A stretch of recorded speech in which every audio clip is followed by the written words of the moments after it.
వసీకరా, ఏం పనులివి? మనం వేసుకున్న స్కెచ్ ఏంటి? అక్షయను శాశ్వతంగా ఈ లోకం నుంచి పైకి పంపించాలనే కదా? ముక్కు పుడక దొంగతనం గురించి కాదు కదా? మరి నాతో మాట కూడా చెప్పకుండా ఈ సమయంలో దానిపై ఎందుకు కన్నేశావ్? నేను నిన్ను ముందు నుంచి హెచ్చరిస్తూనే ఉన్నాను కదా, అవనితో చాలా జాగ్రత్తగా ఉండాలని. ముక్కు పుడకను నిజంగా నేను దొంగలించలేదు. అది నా కొప్పులోకి ఎలా వచ్చిందో కూడా నాకు తెలీదు. ఇప్పటికీ నాకు ఆశ్చర్యంగానే ఉంది. నా అనుమానం ఏంటంటే, నా గురించి అవనితో చెప్పనివ్వకుండా ఆ చిలుకకు మంత్రం వేశాను కదా, అదే నా మీద పగబట్టి ఇలా చేస్తుంటుంది. దానికి తప్ప అంతమందిలో ఆ రకంగా చెయ్యగల అవకాశం మరెవ్వరికీ లేదు. అంత ధైర్యం రాదు కూడా. ఎలాగైతేనే నీ అజాగ్రత్త వలన మన ప్లాన్ అంతా ఆటర్ ఫ్లాప్ అయింది. బయటికి గెంటైపడ్డా. చిన్న ప్రాణి అయిన చిలుక నీ మీద ప్రతీకారం తీర్చుకునేంత వరకు నువ్వు కనిపెట్టకుండా ఎలా ఉన్నావు? ఎంతటి అవమానం ఇది! నాలో ఎంత మంత్రశక్తున్నా కొన్ని విషయాలు కొన్ని సందర్భాల్లో నా అవగాహనలోకి రాకుండానే జరిగిపోతూ ఉంటాయి. నా ధ్యాసంతా మరో పని మీద నిమగ్నమై ఉన్నప్పుడు మరో విషయం గురించి ఆలోచించలేను. అందుకే ఆ చిలుక అవకాశంగా తీసుకుంది. మరోసారి మన ప్రయత్నం చేద్దాం. ఇంకిక్కడి నుంచి నువ్వు బయలుదేరు. ఈ రూపంతో ఈ చుట్టుపక్కల కనిపించుకో. ఈసారి వదిలిపెట్టరు. ఆడవాళ్ళందరూ కలిసి దేహశుద్ధి చేస్తారు. ఎలా వెళ్తాను? అనుకున్న కార్యం నెరవేరాలి కదా. వశీకరణ మంత్రం అనే ఆఖరి అస్త్రాన్ని ఉపయోగించి ఈ ఫంక్షన్ అయ్యేలోపు ఆ అక్షయను ఎత్తుకుపోతాను. చూస్తూ ఉండు.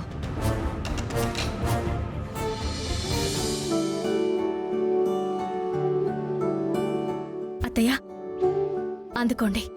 ఇంక ఈ కార్యక్రమంకు ఎటువంటి ఆటంకం ఉండదు.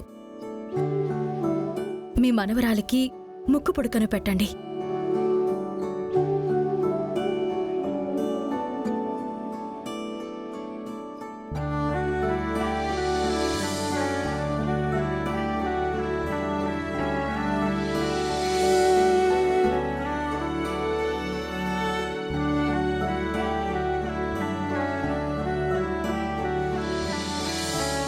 అమ్మా అన్నపూర్ణదేవి, ఈ అక్షయ మా వంశపు రక్తం కాదు. దీన్ని నేను మనవరాలిగా అంగీకరించలేను. అటువంటిది దీనికి నా వంశానికి సంబంధించిన అతి విలువైన ముక్కు పుడకను నా చేతులతో పెట్టాలా? నాకెందుకు ఇలాంటి పరిస్థితి తీసుకొచ్చావు? ఏం ఆలోచిస్తున్నావు వేద? మన మనవరాలికి ముక్కు పుడక ధారణ చెయ్యి.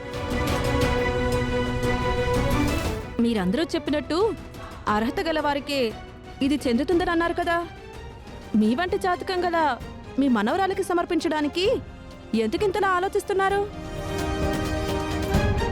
మీ మనసులో ఏదైనా ఉంటే బయటికి చెప్పండి. అత్తయ్య గారు, ఇప్పుడు మీరు పెట్టినంత మాత్రాన సొంతం అయిపోతుందా ఏంటి? అది చివరికి చేరవలసిన వాళ్ళ దగ్గరికే చేరుతుంది. అటువంటి బాధ్యతను అమ్మవారే తీసుకుంటుంది. మీరేం దిగులు చెందకండి. మనకి మంచి రోజులు రాబోతున్నాయి. పర్లేదు, పెట్టండి. అమ్మా, తదుపరి కార్యక్రమానికి ఆలస్యం కాకుండా తొందరగా పెట్టమ్మా. మీ పుత్రరత్నం అన్నట్టు మీకు కావాల్సింది మీకు దక్కాలి అంటే మీరు చెయ్యవలసింది చెయ్యక తప్పదు.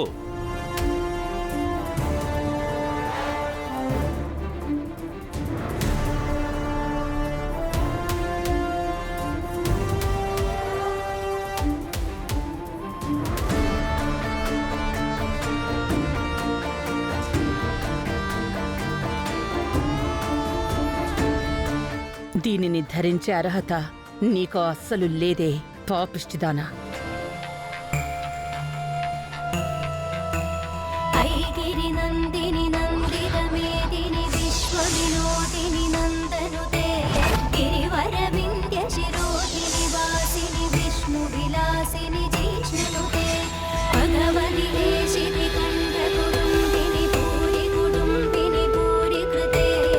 దీని ముఖంలో నాకు అమ్మవారి దర్శనం ఎందుకయ్యింది?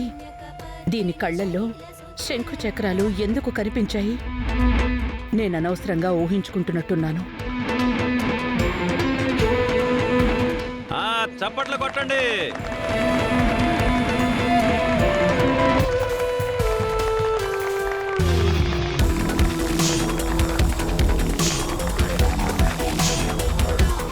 బంగారు తల్లి.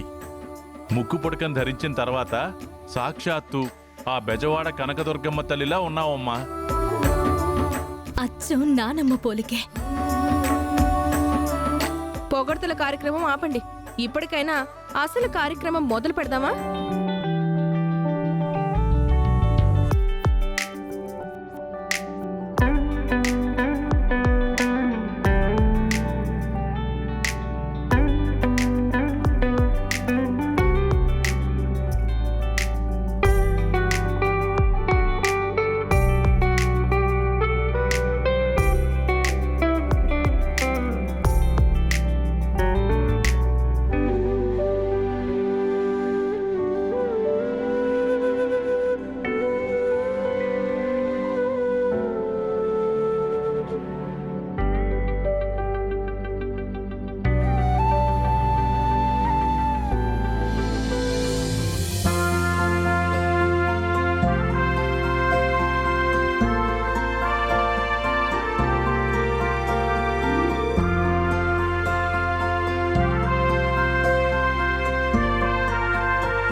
నీ అంతం కళ్ళారా చూద్దామని వచ్చాను, కానీ ఇక్కడ నీకు పట్టాభిషేకం జరిగినట్టు జరిగింది.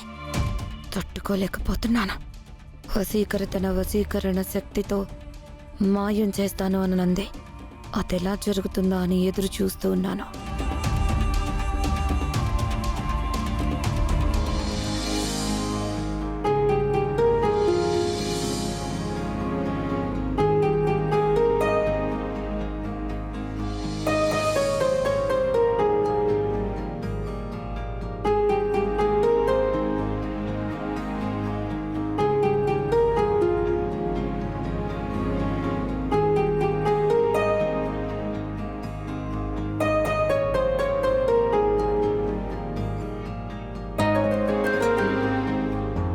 పిలవగానే కాదనకుండా అందరూ వచ్చి ఈ ఫంక్షన్ని విజయవంతం చేసి నా బిడ్డను ఆశీర్వదించినందుకు నాకెంతో సంతోషంగా ఉంది.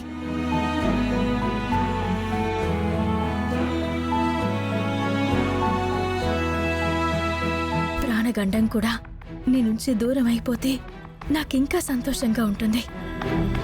ఈరోజు పూర్తిగా గడిచేంత వరకు నాకు ఆందోళన తప్పదు.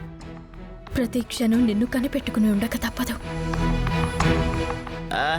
అమ్మలక్కలందరూ ఇక బయలుదేరండి అమ్మా. కార్యక్రమం అయిపోయింది. మాకు చిన్న పర్సనల్ పని ఉంది, అది మేము చూసుకుంటాం. వెళ్ళొస్తాం అవని. వెళ్ళొస్తామండి. మంచిదండి. వెళ్ళొస్తామమ్మా. అలాగే వెళ్ళొస్తామండి.